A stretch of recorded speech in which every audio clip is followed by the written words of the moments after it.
Hi అండి, ఎలా ఉన్నారు? బాగున్నారా? Welcome to honey vlogs. ఇవాళ మా పిల్లలు వచ్చే టయానికి అరటికాయ బజ్జీ చేద్దాం అనుకుంటున్నాను. ఫస్ట్ అరటికాయ కట్ చేసి ఇట్లా ఉప్పు నీళ్ళల్లో వేస్తే అరటికాయ కలర్ మారుదండి, లేకపోతే నల్లగా అయిపోద్ది.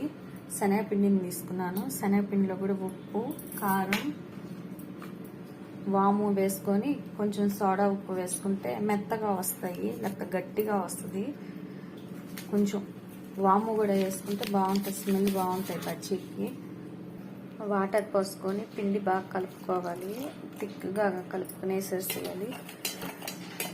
బజ్జీలు చాలా రకాలుగా చేస్తారు కదండి.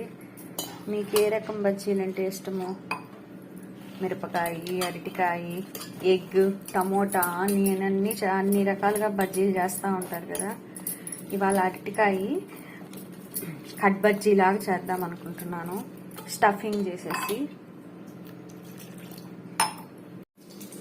శనగపిండిని ఈ విధంగా కలుపుకోవాలి. కలుపుకున్నాక మనం సన్నగా కట్ చేసుకున్నాం కదా అరటికాయ అరటికాయల్ని ఈ విధంగా ఇట్లా డిప్ చేసేసుకొని అటు ఇటు ఇంకా డీప్ ఫ్రైలో వేసేసుకోవటమేనండి.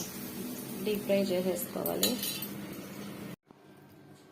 బజ్జీలు రెడీ అయిపోయినాయండి. వీటిని ఈ విధంగా స్టఫింగ్ చేసేసుకోవటమే. ఆనియన్ సన్నగా కట్ చేసి పెట్టుకొని, కొత్తిమీర సన్నగా కట్ చేసుకోవాలి, వేసిన పప్పులు, నిమ్మకాయ, వీటిని కలుపుకొని వేసేసి అరటికాయలని మధ్యలో కట్ చేసి ఇలా పెట్టేసుకోవటమే. ఎంతో టేస్టీగా ఉంటుంది కదా. ఈ విధంగా చేసి పెడితే పిల్లలు కూడా ఇష్టంగా తింటారు. నా వీడియో కనుక మీకు నచ్చినట్లయితే నా ఛానల్ని లైక్ చేయండి, సబ్స్క్రైబ్ చేయండి. Thanks for watching.